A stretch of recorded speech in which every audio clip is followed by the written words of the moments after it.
1.5 million. That's a big number, almost no matter what you're going to be talking about coming after. But when you find out that that's actually the number of the active forces of the Russian Federation, or it will be probably by the end of this year, you have to say, wait a minute, that's a different figure here. That's bigger than anything that they have had since the Soviet Union collapsed in 1991. And Russia has been steadily increasing their army, really going back to the original invasion back in February 2022, when they had somewhere in the neighborhood of probably less than 200,000 that were actually involved in the operation into Ukraine, and somewhere around 900,000 total active forces across the board. That number now in their complete armed forces, and it's unclear from the Russian side exactly what all they counted this number, but the total number is going to be 2.4 million, to include, they said, 1.5 million, presumably in the army. They always specify that number here. So that shows you that since the time of the war has started, the Russian army continues to grow and get larger and larger. Even though all of these allegedly, I think the Wall Street Journal said there's been this massive number of casualties in the Russian side and that they're weaker, they seem to forget about the fact that the Russian army is getting bigger. So however many casualties they've actually had, and there's a lot of dispute over this, the arm itself keeps getting bigger. And as I've been saying since the beginning of this war, folks, wars are won by men, not machines. Now, if you have machines and you have money, but you don't have men, then you're not going to be able to succeed, which is what we're trying to get the Ukraine side to do. But if you have the men and the machines, then there's almost no way, rationally speaking, you can lose. That's where we are in this war. So even before I show you a single thing about any of the updates or some of the statements that are being made by these people, you see that Russia is on a path to continue to increase its military capacity to actually win the war on the ground. And as one of our viewers here, Svetlana, who we engage with a lot, she says she's actually seen some of this stuff. So it's not just a for show kind of a thing. She's seen some of these leaflets in Moscow, and you know, she says here the pay is massive by Russian standards, which I've seen from a lot of people as well. And people are signing up. According to, I think it was Dmitry Medvedev, he said that in the first 6 months of this year, they were averaging somewhere around 35,000 troops per month signing up. And obviously now they're trying to expand it even further right now. And this is on top of last Friday, Putin announcing that, hey, listen, if you use long-range weapon systems, if you expand this war into our territory, then we're going to retaliate. So that's what he said in very stark terms, because he said, we'll recognize this and regard this as the direct intervention of the United States, Britain, and France, and NATO writ large against the Russian Federation, which, of course, he said because those weapons cannot be used by the Ukrainians. They can only be used by the technical expertise and the satellite system required to actually fire them and get them on target that only the United States has. That's the reason he said it. Ironically, many Western leaders have corroborated that is in fact correct, that those weapons can only be fired with the expertise, with the active participation of the U.S. and its intelligence capacity through the satellite systems. Now, when you then add that, that was Friday, when you add that Putin now yesterday said, all right, now we're going to expand the army, and they're doing it, and they actually have been doing it for quite some time, then you have to say, okay, probably now you're going to see some of the Western leaders take a chill pill, so to speak, or to come to some sort of rational understanding that when you see everything that's happening on the ground truth reality, and you see what's happening diplomatically and politically, and the decisions at the strategic level that the Russians are taking to advance their capabilities, their physical capabilities on the ground and in the air, and in the electronic warfare particularly, then you would think, all right, now it's time all right, we've done everything we can. We've done the best job possible, but now it's time to wrap this up because there's no path at all to any kind of positive outcome. The military victory has been off the table for Ukraine since before the war started because the capacity was never there. But maybe they thought they could eke out some sort of diplomatic success or any kind of fig leaf even to cover for a political outcome. That's also off the table now as well. But of course, the West being what it is, and this mentality that's got that it tries to spin reality into one of its preference in disregard for the one that actually exists, we're going to see that continues on. Fortunately, as I'm going to escalate or show you throughout the course of this episode here, there are some evidences that some people in the West are finally starting to figure things out, but not all of them. And we're going to start off with John Bolton, one of the famous and worst hotheads in America. If you're worried about what Putin said and we react accordingly, you're going to give him what he wants at absolutely no cost to him. My response to Putin's remark, as to earlier threats involving nuclear weapons, is to say to him privately and publicly, if Russia uses a nuclear weapon in Ukraine, Vladimir Putin has signed his personal death warrant. His personal death warrant. Let's unpack that a little bit, shall we? Whose death warrant exactly is he talking about? Because here's the way Bolton thinks. Not much further than the end of his nose, because he's thinking, okay, if Putin uses nuclear weapons, it's his death warrant because we will definitely send back, a cloud of missiles firing back in there, and he will die. Russia will be vaporized, and boy, won't he be feeling silly then. What do you think is going to happen, Bolton, when the first of those missiles that you just said will definitely be his death nail starts to fly? Do you think that somehow Russia is going to go, darn it, man, they got us. I guess we're going to be vaporized. Do you not realize that they have the largest stockpile of serviceable nuclear weapons on the planet? They can completely obliterate America. And if you fire a missile that takes out the Russian leader, or that's even heading his direction, I mean, are you stupid? Or are you blind? I don't know which it is. I don't normally use that strong language when I'm talking about comments made by other people, even if I disagree with them.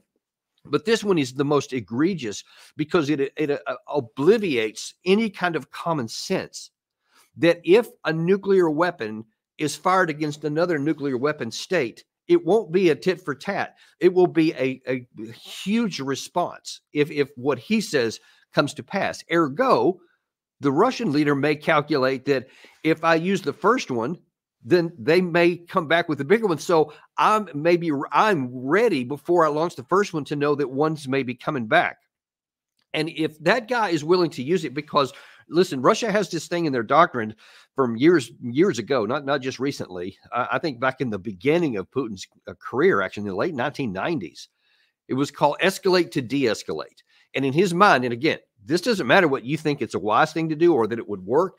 This is what he thinks, that if the situation has been going tit for tat, things have been escalating here, their doctrine says the next one is up here.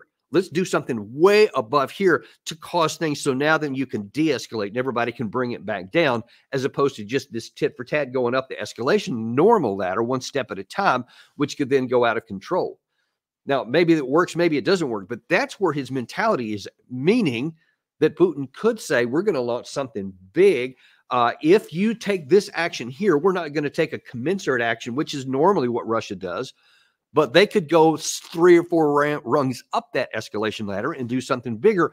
And now that it puts it in the table of the United States. And while Bolton may be oblivious to the expected Russian reaction of a missile going to take out Putin, I assure you that the rest of the leadership in the United States, even Joe Biden, is not that ignorant.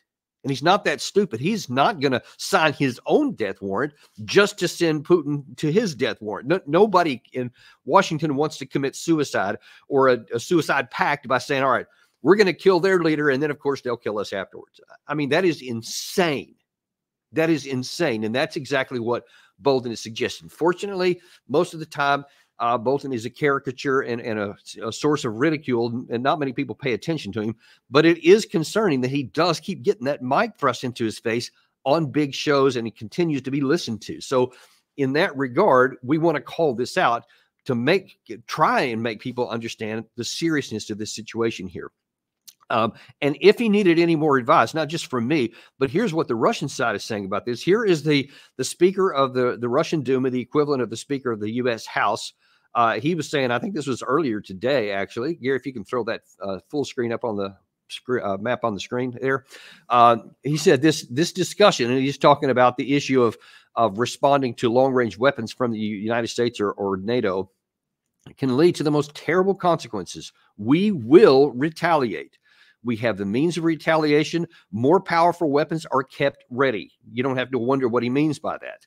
He added that the Russian President Vladimir Putin is doing everything to stop a nuclear catastrophe and stop a war that may escalate into a world war. But you see that the leader of their parliament, you see the president, Putin, and then now here's to their diplomatic corps. Here's Ryabkov, the deputy foreign minister, who also said, clearly, don't underestimate the degree of danger of the game that they continue to play, because he also is warning, as has Lavrov before that they are deadly, deadly serious about this. And we are playing with ridiculous fire and playing with our own futures, as a matter of fact, is probably a better way to put it. If we continue to think that everybody in Russia is bluffing and that we can continue to do whatever we want, and there's not ever going to be a consequence. See, that's the part that's irrational and just head scratching to me. When you see that Russia has been advancing in their electronic warfare capacity, they have radically expanded their industrial capacity. Their development of weapons of war has continued to escalate as new categories of missiles and of drones that do all kinds of additional things as well. Their capacity to create them is going on. They have defense treaties signed with North Korea, with Iran.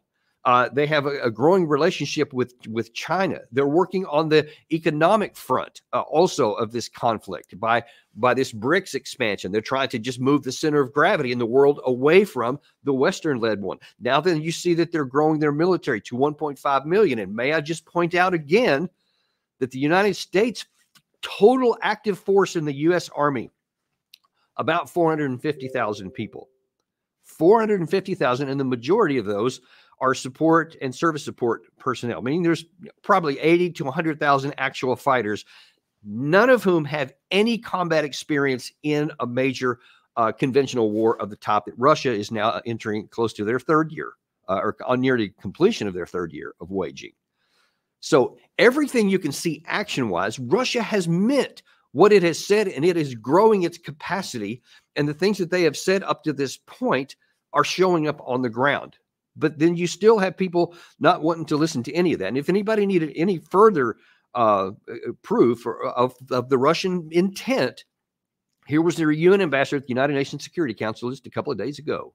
Regime has long struck outside its territory, conducting terrorist attacks against civilians and civilian infrastructure of our country. However, this potential development of the situation fundamentally changed our relationship with the Western camp. If the decision to lift restrictions is really taken, that will mean that from that moment, NATO countries are conducting direct war with Russia. In this case, we will have to, as you understand, take the relevant decisions with all the consequences for this that the Western aggressors would incur.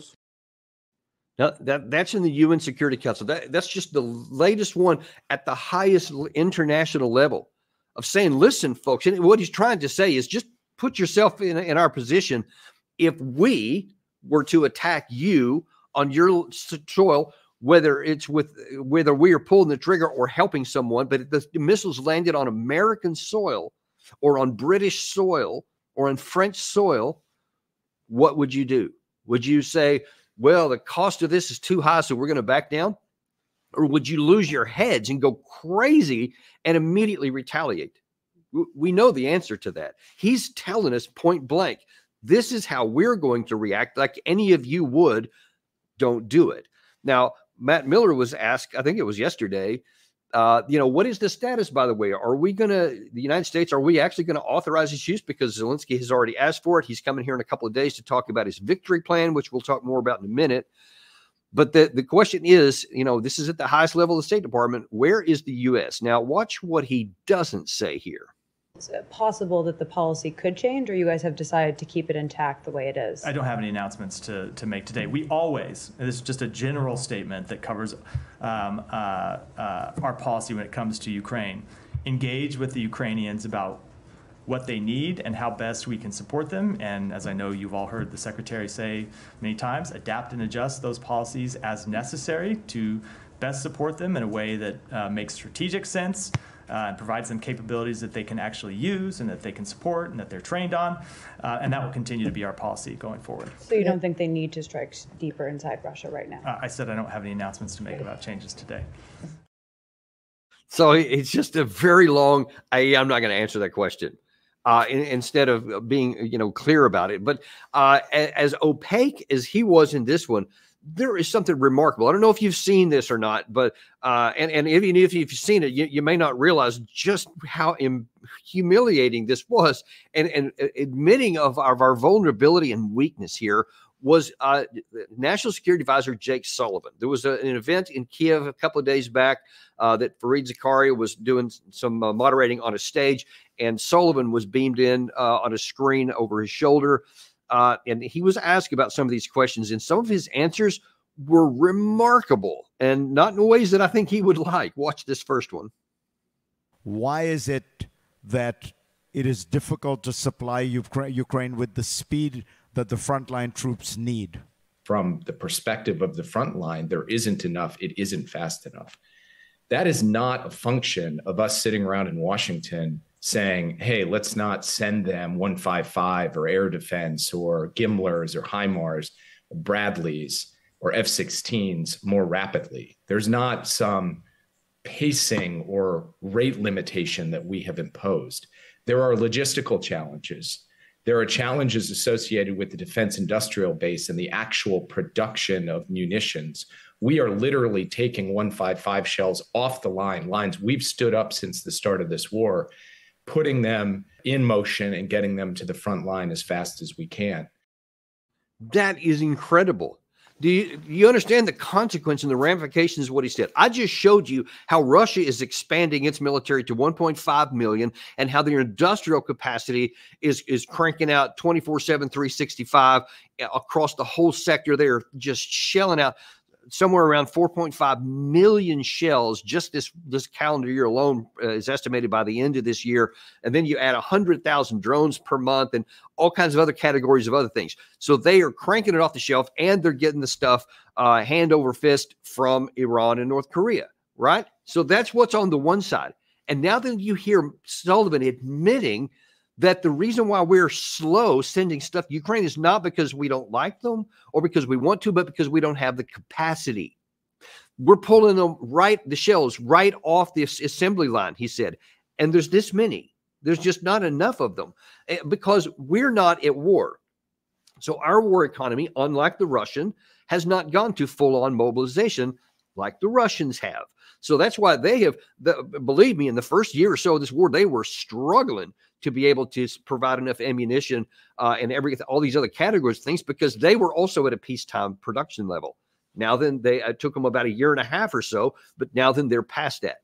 We aren't even up to that point. We have increased it because a lot of guys like more money, so they've increased the production, but it's incremental only. And that's the maximum we've got while Russia continues to expand. So why would you want to get into a war of attrition when you see that one side is having their manpower killed left and right, and that your total capacity, and this is true throughout the West, because nobody's on a wartime footing other than Ukraine itself. And of course, that's almost inconsequential and irrelevant because Russia is hitting it with glide bombs and others missiles on a routine basis. So they're crippled at every step, not just from the power, but physically destroying weapon systems production lines when they're found. So that's going to remain just inconsequential. But the rest of the West is not on a war footing, so they're not going to ever match. They're never going to catch up to what Russia's doing right now, going in as we're doing it right now. So again, the rational thing to do is let's just get this off the table and bring it to a rational conclusion. It's embarrassing, but we'll move on. It'll be forgotten in the truth. But instead, we're doing the opposite. And now Sullivan had one more thing to say in that same time, on a similar vein, but on one of the most important categories of this war, and that is on interceptor missiles. Ukraine was running short of air defense interceptors. So I sat down with my team and I said, where are we sending Patriot missiles and AMRAAM missiles around the world in the next 12 months? And I was told there's a whole list of countries we're sending them to. And I said, take every single one of those missiles, every one, and send them to Ukraine. That was not an easy thing to do. It required us to get our allies and partners to come along. Frankly, it required our bureaucracy to come along. And we are currently working on a substantial package, pulling together a range of different capabilities that we are going to try to get out the door before the end of this month. Listen to catch what he said there, that we grabbed it from all of the places around the world that we're supposed to send them, and we're sending it all to them, to the Ukraine side instead, meaning we are scraping the literal bottom of the barrel for interceptor missiles. And you can see on a routine basis, every time Russia flies one of these big, shots of a bunch of drones and missiles, most of them hit the targets because they don't have a lot of air defense missiles. I showed you a couple of days ago that the West, one of the deputy NATO commanders admitted that we had 5% of the air defense missiles capacity we need on the eastern flank of NATO to defend ourselves there. So we have a tremendous dearth of insufficient air defense missiles. And folks, if you don't have air defense, you can't fight in the modern war, not just with drones, but with enemy missiles or enemy aircraft. If you can't knock those drones, missiles, and aircraft out of the sky, and they can keep flying, and you can't do the same to them, then who do you think is going to win that war? I mean, that's a major component of it. And again, something we're just ignoring. Now, then we get into the issue of what does the collective West, and primarily here we're talking about the U.S., UK, and France. Those are the main drivers of the Western policy towards Russia in regards to this war.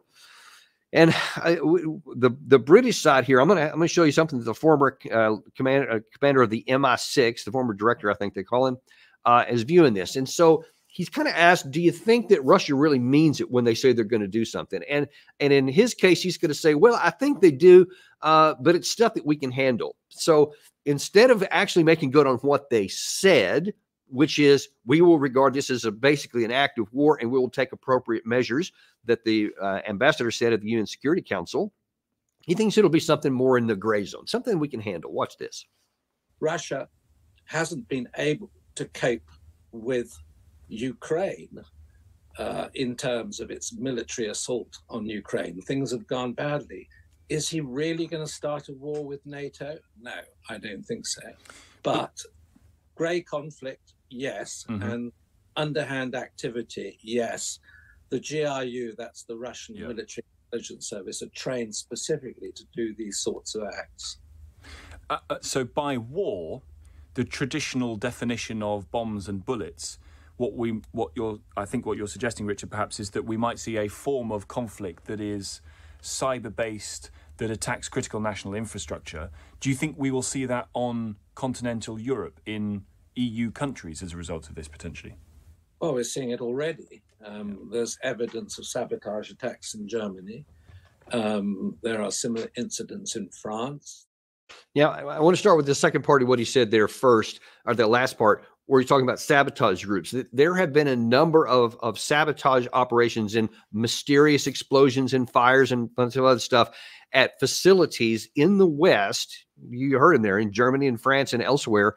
Also some, I think, in Poland, in Romania, several other places. Mysterious fires just come up at weapons production facilities throughout. And also, it doesn't get much press here. I'm not sure why, because there's more and more activity of Russian, what you might call partisan activity in Western Ukraine. Apparently quite a bit of it, which is used for targeting. That's why a lot of these missiles from Russia that fly and glide bombs that fly into the western part of Ukraine are hitting high-value targets. That was apparently what happened in Poltava a week or 10 days ago, when a large number of NATO people were killed that were working on training of the Ukraine side, or were part of electronic warfare communications gears, I believe it was. because they have on the ground spies all over the place, which is a big problem there. So he exposes another issue there, which is a big problem and a growing one for the Western/Ukrainian side there. But I want to focus on the bigger part of what he said, because it's thoughts it's reflected in many, and you can even hear it in some of the Bolton comments at the opening of the show. And that is, well, Russia's not going to actually go to war with NATO. I mean, they see that there's 32 member alliance, the nuclear weapons that we have, all the air power and everything else. Russia's not going to attack us because they know they could never survive. So what might they do? Well, the gray zone and sabotage, whatever. But when you listen to what the Russians are saying and you look at the growing of their capacity, I think that that's not a safe bet. Now, I don't have any access to secret Russian plans. I don't know for sure what they do. And it is possible that they could do something like that, because I'm sure that Putin doesn't want a general war with NATO. I'm sure he doesn't want that. Why would he? He wants to get this war won at the lowest possible cost, like anyone rational who was in a war would want.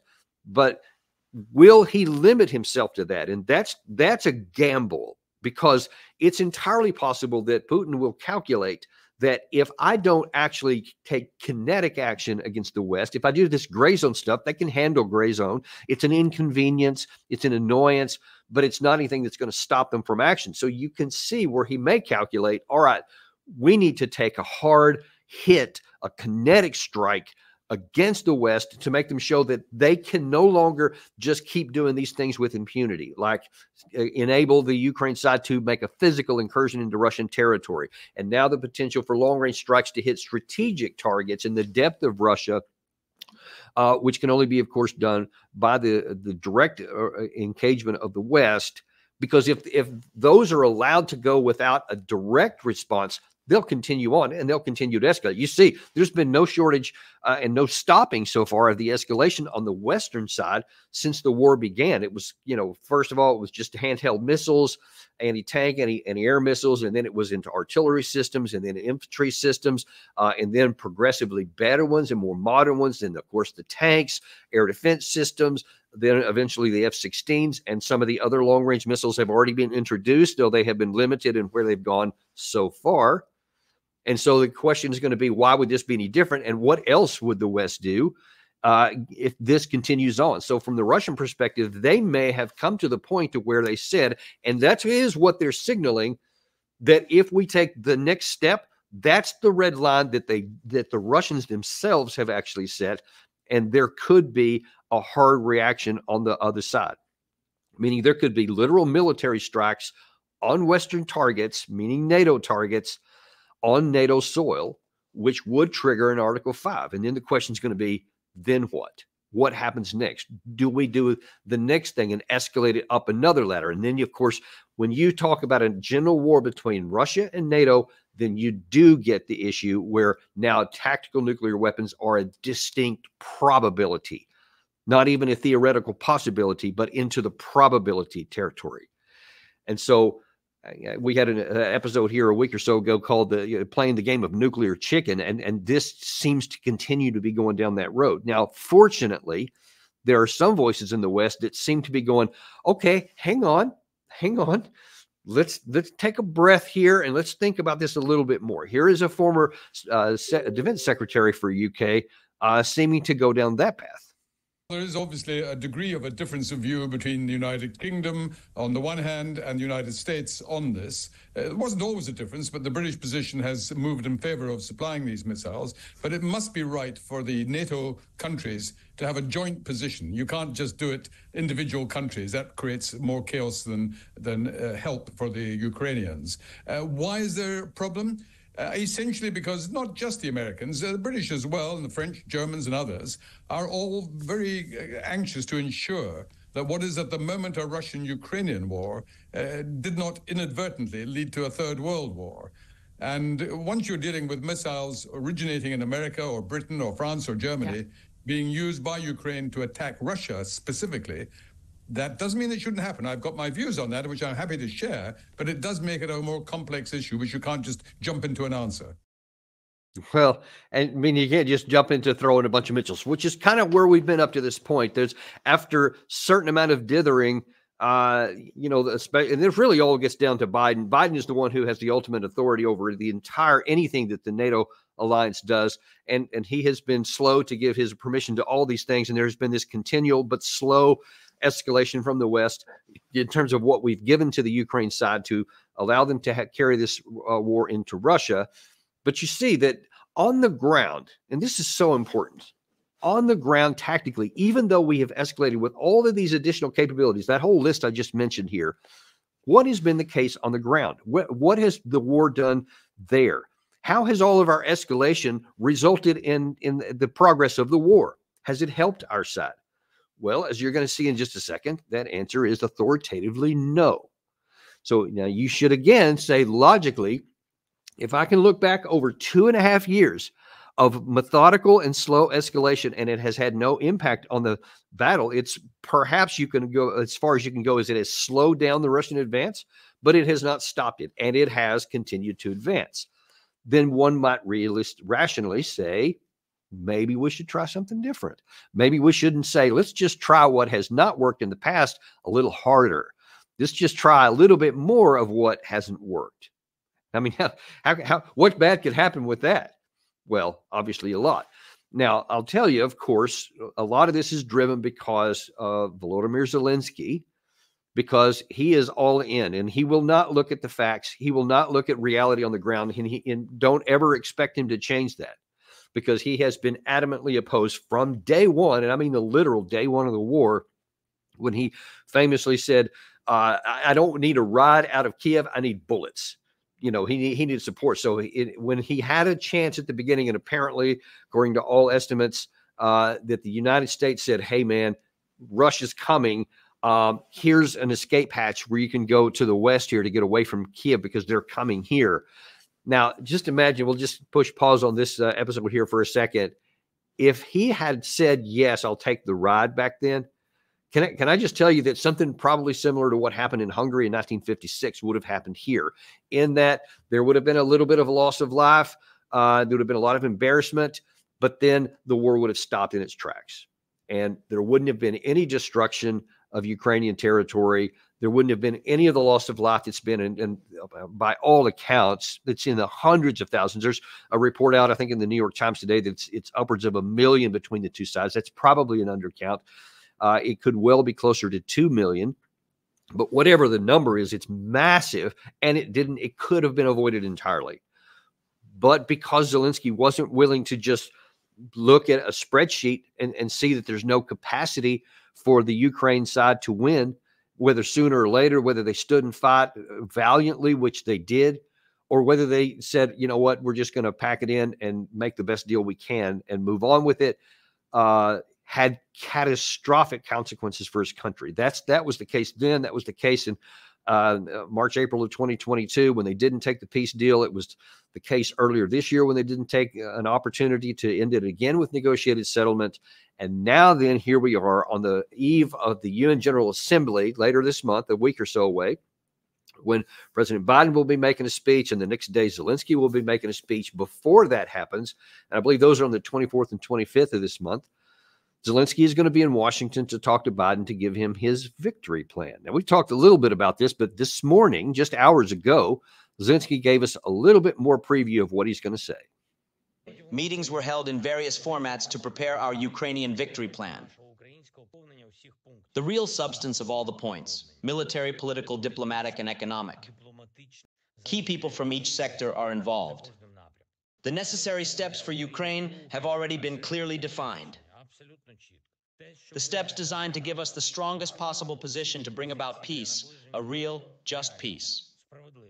For each step, there is a clear list of what is needed and what will strengthen us. There is nothing impossible in this plan. Over 90% has already been written out.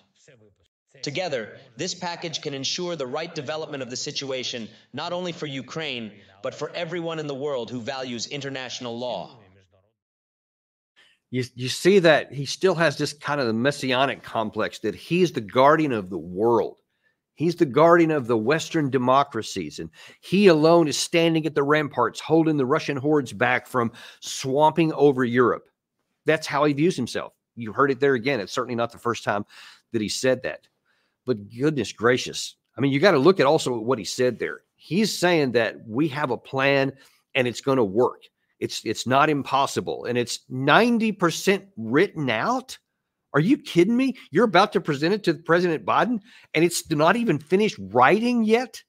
I mean, that tells you that they're trying to figure this stuff out on the fly. There is no plan that's going to work.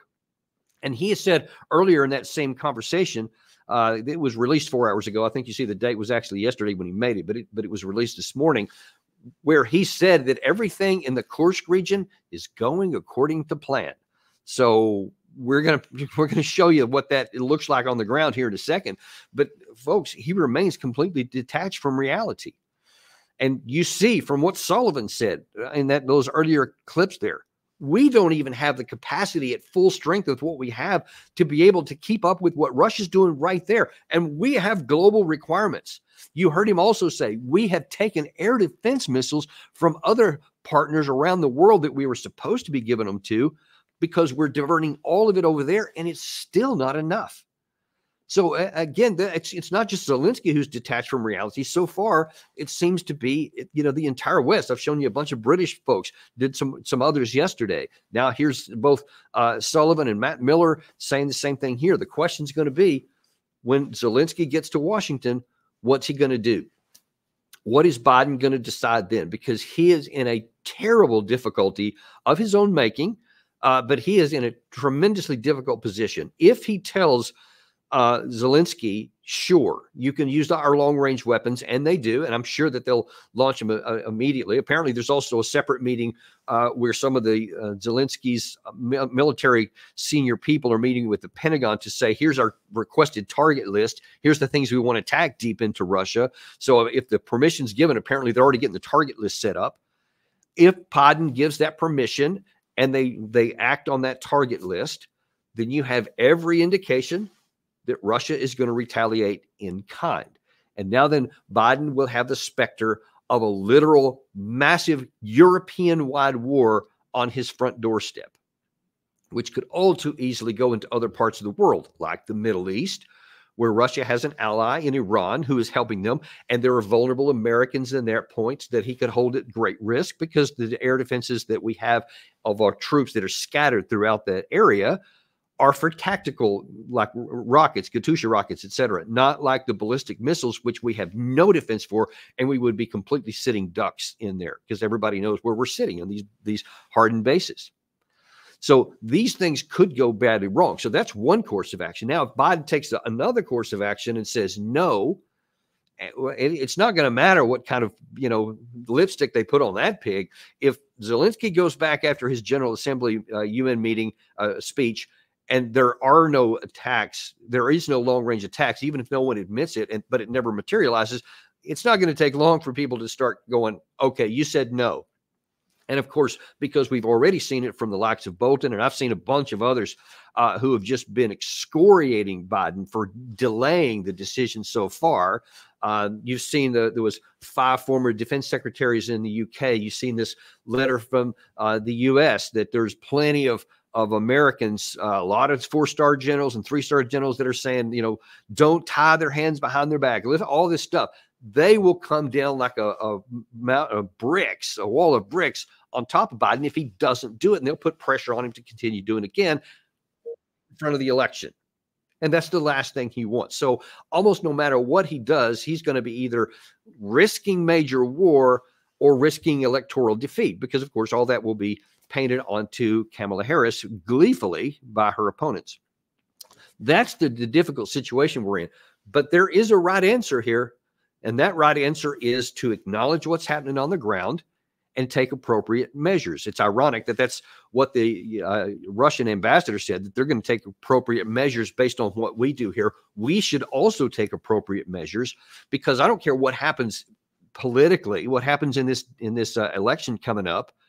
If you make the other decision to try and avoid that loss, that political loss, you could set us up for a military defeat. Because despite what this former MI6 guy said, that, oh, Russia doesn't want an attack directly against us because they know they could never win. I don't know that they know they could never win, because you saw Sullivan himself exposed to the world And I assure you, everybody in the Russian side would read that and knew exactly what that meant. It exposed of our weakness and our inability to fight and sustain a war. And that's the crucial part. You have to fight and sustain a war. It's not enough to have good troops and to have lots of capabilities and great technology and, weapons in the silos and missiles in the ready and the launchers. You can launch something. You can start off great, but if you can't sustain it, folks, you can't win a war. You cannot win a war in the modern era if you can't sustain combat. And right now, Sullivan just told the world that we can't sustain combat. Now, of course, I've been saying this for a long time for very practical reasons, but he just said it in an official format there. So now we can see it. And now all of that is a setup. Let me show you what's actually going on the ground. That's underscoring this, because if you've got Zelensky saying that he's going to come up with this resourced plan and it's definitely going to work, then you have to say, okay, what actually is happening on the ground? So, of course, we know that in the western part here, on the eastern front, Russia has been advancing for the entire year. Going to get to that in just a second. To try and relieve some of the pressure on that, they said they opened up this drive into the Kursk area. Here's the border between Russia and Ukraine. And so Ukraine moved in, and all these areas in light blue are where Russian territory is currently occupied and where a lot of fighting is going on by the Ukraine side. Now, many people have been saying, hey, you know what? All this, the delay here, this has been going on since August 6th. And the fact that that's still where the situation is right now, and that Russia hasn't driven them out any further. They've been starting to whittle away on the western side of that especially. But a lot of people are saying, well, that just shows Russia's weakness. But that's only weak if Russia's trying to get rid of them. They can't. But as one of the generals for Russia said in a tape that was released this morning, I believe it was, he said they have a different intent. Watch this. Since this happened, that is, the beast stuck its head into our noose, I believe we will cut off this head. It's already clear that such an intense enemy offensive requires us to launch a counterattack.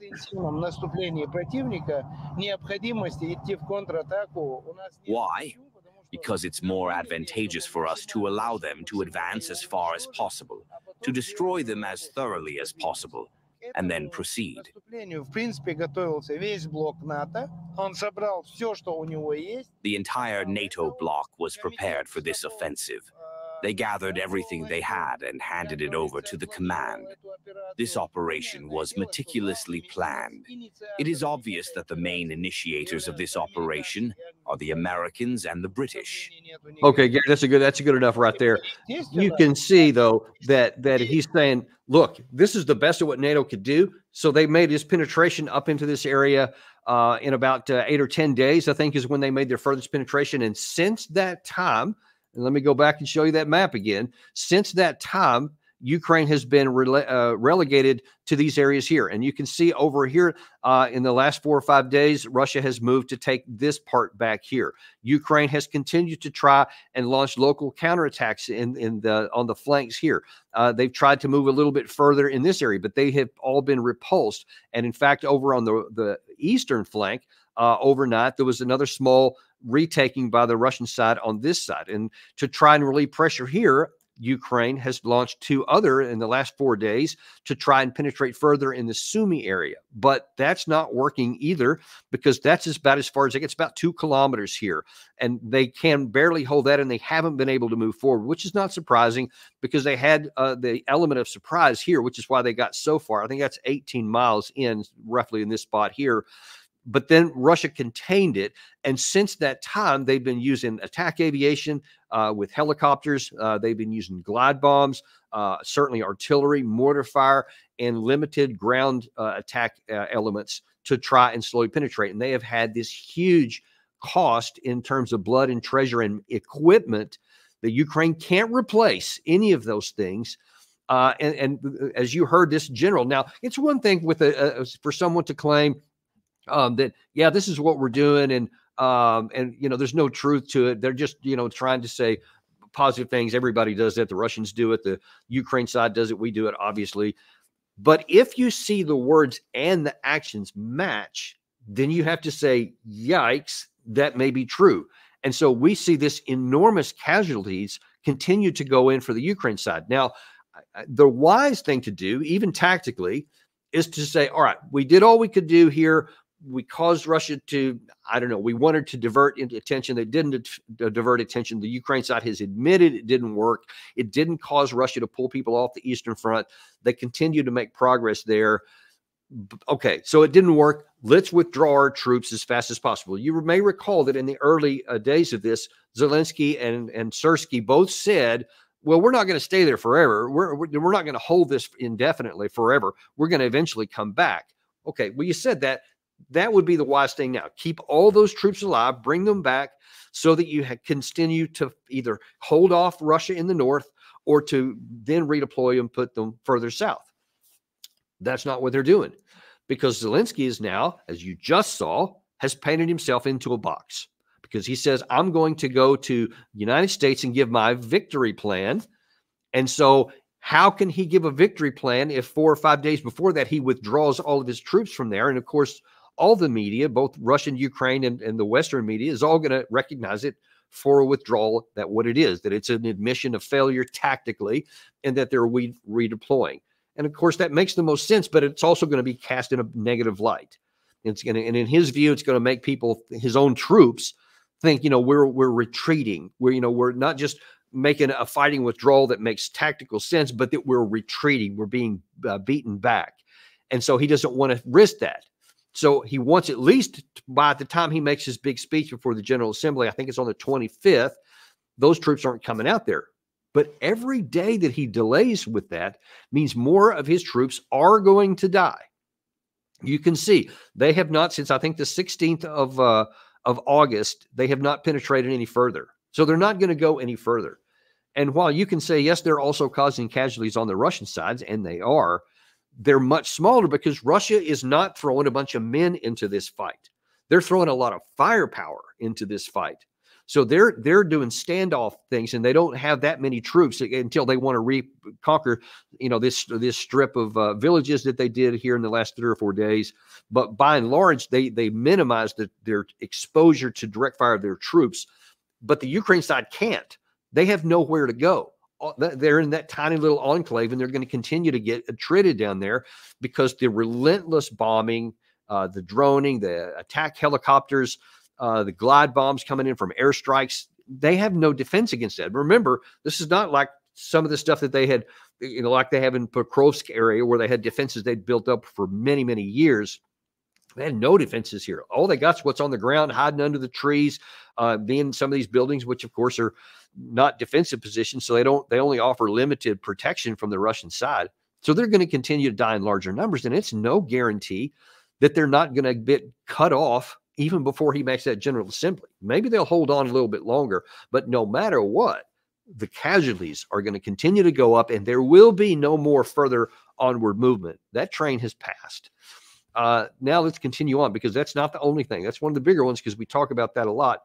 But let's look at some of the other issues here in this area. So that's in the Kursk area. But now then, even in the area of the Kharkiv area, this is Kharkiv down here. This is something that happened months ago, where Russia came in a limited incursion.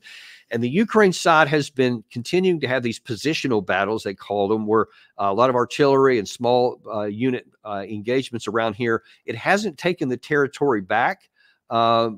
It has incrementally, but it has kept large numbers of troops up in this area here, because they have to keep fighting that fight. They can't just stop. So Ukraine now, even though the biggest problems are over here, which I'll show you in a second, they have to keep troops up here in the Kharkiv area. They have to keep troops up here now in large numbers in the Kursk area, all of which diverts away from the biggest threat they have, which is in the east. And now there's several places where we have some of these problems. And I want to just go across a couple of them here and now, even in the Kupiansk area. Let's see if we can bring this up here. Sorry. In the Kupiansk area, there has been a kind of a new incursion here. You see this, I believe it's called in the Pishani area. where this is a relatively new penetration bulge. You're going to see this is similar to what we see in the Pokrovsk area, where Russia had previously identified that there was a weak point here, and the Oskol River, which is really, really important, is right around this area. This is the valley here. And if Russia continues this bulge and continues to push through the Russian lines, and they take this riverbed and they can have a crossing, now then they can put additional troops in the north and in the south and put these other Ukraine lines at greater risk up here. So now all of a sudden the Kupiansk area, where Russia's been trying for many, many months to make penetrations and have had very limited, if not no success here, lots of positional battles. Now all of a sudden there's this new area here where there is a risk of making a penetration.